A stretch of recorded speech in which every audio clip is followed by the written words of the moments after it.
नमस्कार, मैं हूं आपके साथ अंजना शर्मा और आप देख रहे हैं वर्तमान युग। तो आइए शुरुआत करते हैं आज की खास खबर से। अमेरिका में शरण के लिए भारतीय झूठे हलफनामे दे रहे अवैध प्रवासियों के बहाने भारत में हमें जान का खतरा, कोरोना में सब बर्बाद हुआ। अमेरिका से 104 भारतीयों को डिपोर्ट किए जाने के बाद कई नई जानकारियां सामने आ रही हैं। कई गुजराती अवैध रास्तों और डंकी रूट से स्थायी शरणार्थी के रूप में रहने के लिए अवैध रूप से विदेश पहुंचे हैं। वे अपने परिवारों से एक झूठे हलफनामे पर हस्ताक्षर करने के लिए कहते हैं। इसमें कहा जाता है कि भारत में उनकी जान को किसी राजनीतिक दल या राजनीतिक रूप से प्रभावशाली व्यक्ति से खतरा है। वे एक पार्टी का समर्थन करते हैं, इसलिए उन्हें सत्तारूढ़ पार्टी से जान का खतरा है और उन्हें बार बार धमकियां भी मिल रही हैं। ये चौंकाने वाले सबूत मिले हैं। इससे खुलासा हुआ है कि कुछ लोग डॉलर के लालच में अपनी मातृभूमि को बदनाम करने से भी नहीं हिचकिचाते।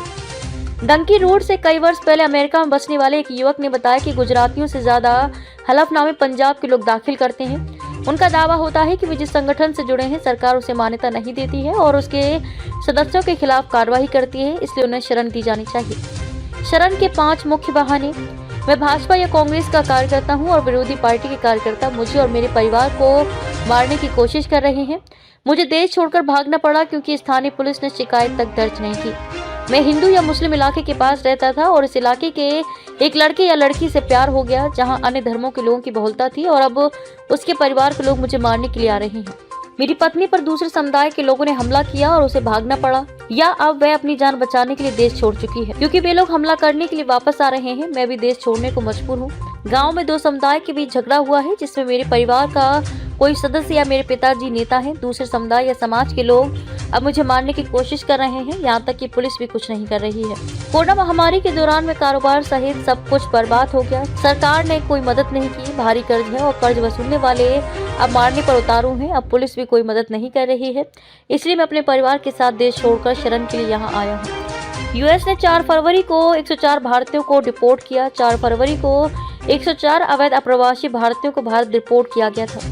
भारतीयों को लेकर यूएस मिलिट्री का C-17 प्लेन 5 फरवरी को पंजाब के अमृतसर एयरपोर्ट पर उतरा। इन लोगों के पैर में बेड़ियां बांधी गई थी जबकि हाथ भी चेन से जकड़े हुए थे।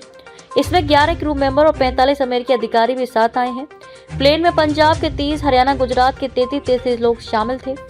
विदेश मंत्रालय में 7 फरवरी को बताया था कि अमेरिका ने 487 अवैध अप्रवासी भारतीयों को भारत भेजने के लिए चिन्हित किया है। इनमें से 298 लोगों के बारे में जानकारी दी गई है। प्यू रिसर्च के मुताबिक अमेरिका में 7,25,000 से ज्यादा अवैध अप्रवासी भारतीय रहते हैं।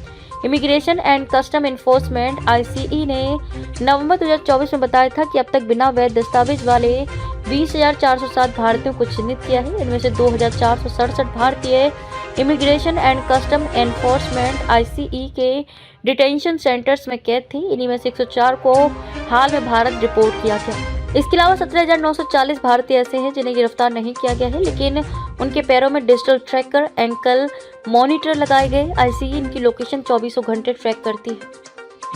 खबरों में अब तक के लिए बस इतना ही। फिर होगी आपसे मुलाकात कुछ ऐसी ही खास खबरों के साथ। तब तक के लिए नमस्कार और देखते रहिए वर्तमान युग।